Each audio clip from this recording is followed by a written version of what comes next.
So, Assalamu alaikum and a very warm welcome to everybody. So, the first unit of the principles of economics has been completed. So, today I'm going to start the next topic of the second unit. So, I will talk on industrial policy 1991, but is also known as the LPG policy, liberalization, globalization, and the privatization policy. So, here I'm going to share the screen with you, where you will see the industrial policy 1991. And today I'll discuss some objectives of this policy. So let's know about this policy, that when this policy has been started. So in order to accelerate the industrial development in India and in accordance with the changing circumstances, the various industrial policies were declared in the year 1948, then 1956, 1977, 1980, and 1985. But in spite of all the efforts, the pace and as well as the level of industrial development in India could not reach according to its need. Therefore, in order to lift the unnecessary restrictions on the industries under the license policy, and to increase their efficiency, development, and technological level in order to make the Indian goods usable in the competitive global market. So on 24th of July 1991, in Lok Sabha, the Ministry of States for Industries, Mr. P.J. Kurian, declared the Industrial Policy 1991. So here are some objectives of new industrial policy 1991 before you. Number one, to liberalize the economy. Next, to increase the employment opportunities, to encourage foreign assistance and co-partnership, to make the public sector more competitive, to increase the production and productivity, give encouragement to industries, to liberate the economy from various government restrictions, industrial development of the backward areas, to give liberty to the private sectors to work independently, to make development for modern competitive economy, to give encouragement for expansion of production capacity, and to increase the exports and liberalize imports. Here is the salient features of new industrial policy 1991, liberalized industrial licensing policy. Under this policy, with the exception of 18 industries, licensing system has been removed for all other industries. Some of those 18 industries where the licensing system is still mandatory are army and defense, forest conservation industries engaged in manufacturing goods which are harmful to the environment, and industries which are manufacturing luxury goods for affluent or very rich class. Second one is the localization policy.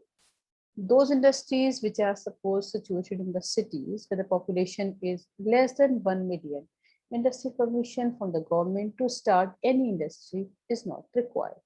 In these cities having population of more than 1 million, with the exception of electronic and other pollution-free industries, all industrial units may be 25 kilometers away from the city's boundary. Next one is the foreign investment.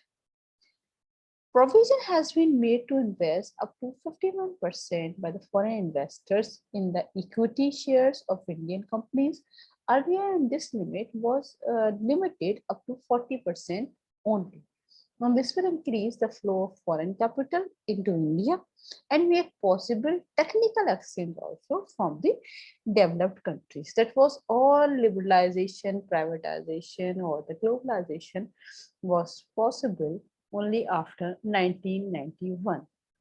The government has opened all the trade barriers, and the trade can easily flow from our country to outside, and outsiders can enter into our Indian market. Okay, the complete liberalization were there. I will talk it about later on. Let me explain some important features of this industrial policy 1991. This policy is also known as the LPG policy. I need to say liberalization, globalization, and the privatization policy. Well, workers' participation in management. Under this industrial policy, emphasis has been laid on Safeguarding the workers' interest, provision has been made for workers' participation in management. In order to manage sick units, provisions has been made to form cooperative societies of workers to run them. Then the role of public sector, those public sector undertakings which are not doing well at present, but in which there are enough chances of improvement, shall be reconstituted. The public sector undertakings which are facing constant financial crisis shall be kept under the observation by the Board of Industrial Financial Reconstruction or by other institution which is fixed by the government. Change in MRTP Act and the Monopolistic Restrictive Trade Practices Act. In the Industrial Policy 1991, major changes have been made in the Monopolistic and the Restrictive Trade Practices Act. Companies have investment of ₹100 crores will not be required to take prior government permission for opening new subdivisions or to expand the present policy or for amalgamation of companies. And this industrial policy has also eliminated the investment, eliminated the investment limit, which was fixed by the MRTP Act.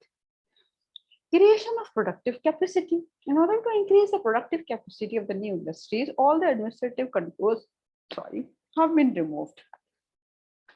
Industrialists will only have to inform the government of the opening of new units or increase their production capacity. Promotion of industries in rural areas. In order to remove the regional imbalances under this industrial policy, various provisions have been made to encourage industries in rural areas. Foreign technology. No prior permission from government will be required in importing foreign technology. Up to the limit of 1 crore rupees, Indian companies will be free to negotiate their terms and conditions with their foreign collaborators. In matters of technology transfer, exchange of technical know-how. Reservation of small-scale industries. This policy has stated that the government shall keep giving assistance to the small-scale industries, and the limit for small-scale industries has been reduced from ₹3 crores to ₹1 crores since 24 December 1999.